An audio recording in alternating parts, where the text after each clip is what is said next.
Olá, meu nome é Aline e eu vou falar sobre o comportamento dos rejeitos nas fases de operação da barragem.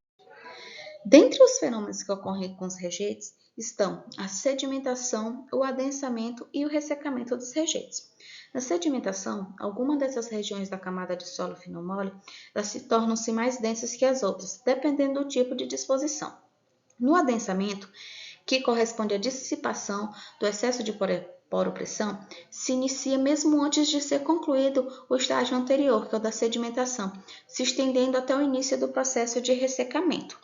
O adensamento ele nada mais é do que a retirada ou a expulsão do volume de água desse solo, né? E o ressecamento dos rejeitos, que se inicia com a exposição do topo da camada do solo fino, mole às condições atmosféricas, quando, devido à retirada de água do seu interior, a camada ela começa a se contrair, né? Ele se divide em dois estágios. No primeiro, que tem apenas as deformações verticais, ou seja, as contrações unidimensionais, e no segundo estágio, que é o estágio da contração tridimensional, onde as deformações volumétricas significativas são observadas, principalmente após a abertura e propagação das trincas de ressecamento. Os solos eles passam por três fases, né, o comportamento deles. Dentre essas fases, nós temos o comportamento dos solos durante a operação. Durante a operação ocorre o processo de sedimentação e consolidação. Sedimentação, como falado, né, anteriormente, vai acontecer desses solos finos eles se tornarem mais densos, né, dependendo da sua disposição. E na consolidação, esses solos eles vão se unindo e vão se formando uma camada, né, de água livre. O comportamento dos rejeitos logo após a operação. Após a consolidação, que é essa união dos solos granulares, né, ou juntar, né, esses solos, eles vão se unindo, acontece também a perda da água livre, que é essa camada superficial, né, que vai evoluir no próximo passo.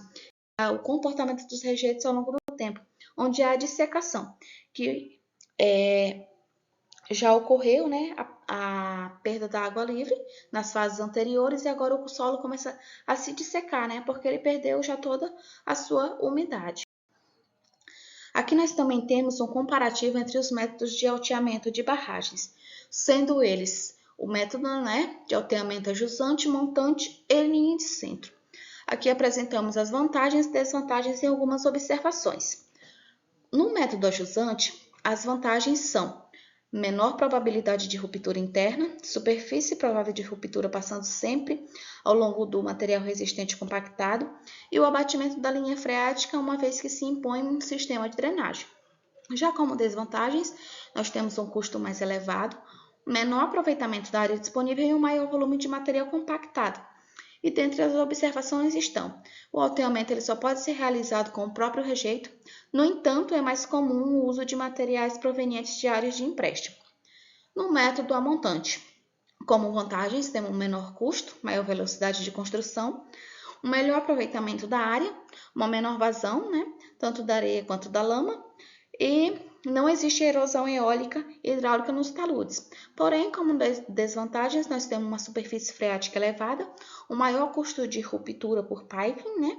Uma superfície provável de ruptura passando pelo material de baixa resistência ao cisalhamento e dificuldade de implementação de sistema de drenagem eficiente. Como observações, o aterro hidráulico com o próprio rejeito bombeado, né? Bombeado, perdão. E os diques geralmente são construídos com rejeito escavado na periferia do lago, né?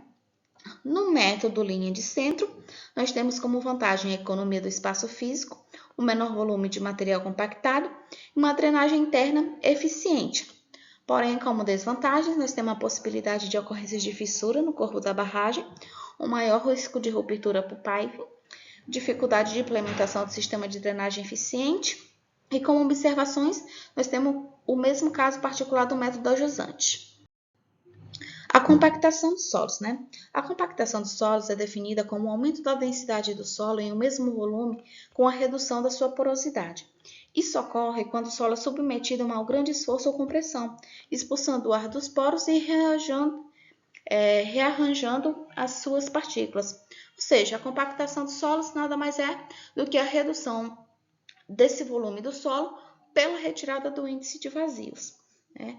E tem como objetivo reduzir as possíveis variações volumétricas, quer pela ação de cargas, quer pela ação da água, e aumentar sua resistência, além de impermeabilizar o solo.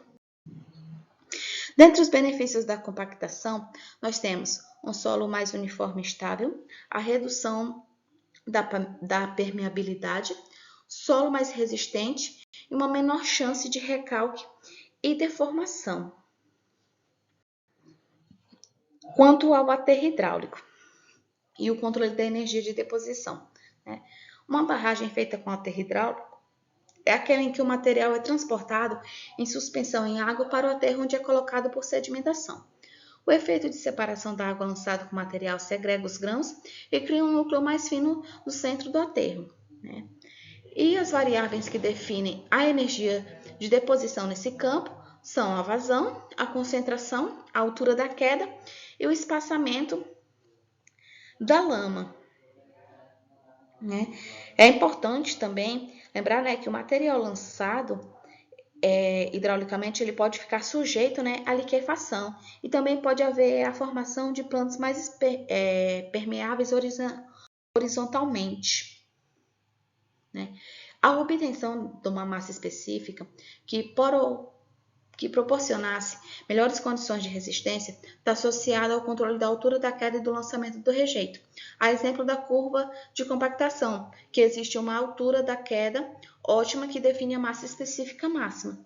E em campo, há muita dificuldade no controle do lançamento da altura desejável, que implica em mudanças constantes na posição do canhão, porque tem a descarga ativa, tem as seções dos tubos que são desconectados, tem a descarga, né, dos rejeitos em pontos pré-selecionados, tem a praia de areia e também tem o lago de decantação.